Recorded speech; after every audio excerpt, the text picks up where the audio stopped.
নবম বহুজাতিক নৌমহড়া আমান 25-এ অংশ নিয়েছে বাংলাদেশ। দীর্ঘদিন পর পাকিস্তানের আয়োজনে এই মহড়ায় অংশগ্রহণ বাংলাদেশ ও দক্ষিণ এশিয়ার কূটনৈতিক ও সামরিক সম্পর্কের নতুন দিগন্ত উন্মোচন করছে।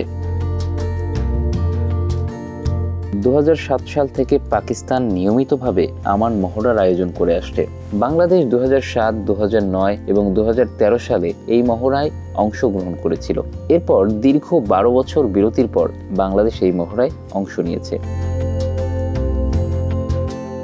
এই সিদ্ধান্ত শুধুমাত্র একটি সামরিক মহড়ায় অংশগ্রহণ নয়, বরং এর গভীরে রয়েছে কৌশলগত, রাজনৈতিক ও কূটনৈতিক বার্তা। গত 5 আগস্ট বাংলাদেশের শেখ হাসিনা সরকার ক্ষমতাচ্যুত হওয়ার পরপরই দুদেশের সম্পর্কে নতুন দিগন্তের সূচনা করেছে। সমালোচনা দূরে ঠেলে দুদেশ ব্যবসা বাণিজ্যে যেমনি এগিয়ে এসেছে, তেমনি কূটনীতিতেও।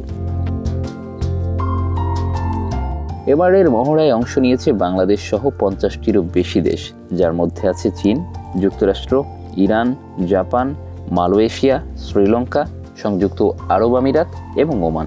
পাকিস্তান নৌবাহিনীর প্রধান অ্যাডমিরাল নাভিদ আশরাফ বলেছেন, এই মহড়ার মূল উদ্দেশ্য সামুদ্রিক নিরাপত্তা ও বহুপাক্ষিক সামরিক সহযোগিতা জোরদার করা। গত 7 থেকে 11 ফেব্রুয়ারি 5 দিন ব্যাপী এই মহড়ায় বাংলাদেশ নৌবাহিনীর জাহাজ বনৌজা সমুদ্র জয়ের অধিনায়ক ক্যাপ্টেন মোহাম্মদ শাহরিয়ার আলমের নেতৃত্বে 33 জন কর্মকর্তা, 58 জন প্রশিক্ষণার্থী কর্মকর্তা সহ সর্বমোট 274 জন নৌ সদস্য অংশ নিয়েছে। কিন্তু বাংলাদেশ এই মহড়ায় অংশগ্রহণের মাধ্যমে কি বার্তা দিচ্ছে?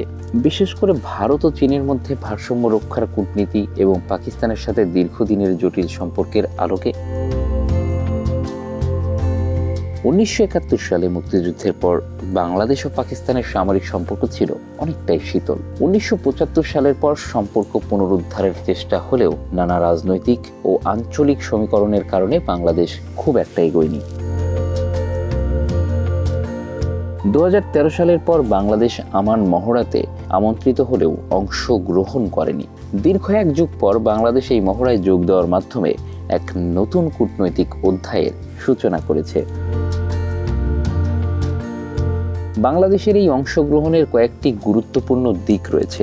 প্রথমত, এটি আন্তর্জাতিক নিরাপত্তা সহযোগিতার ক্ষেত্রে বাংলাদেশের অবস্থানকে শক্তিশালী করে।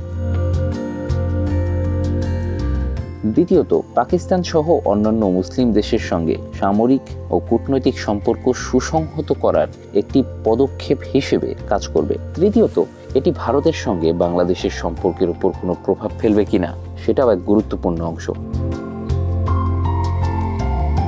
বিশ্বজুড়ে সমুদ্র নিরাপত্তা বর্তমানে গুরুত্বপূর্ণ হয়ে উঠেছে।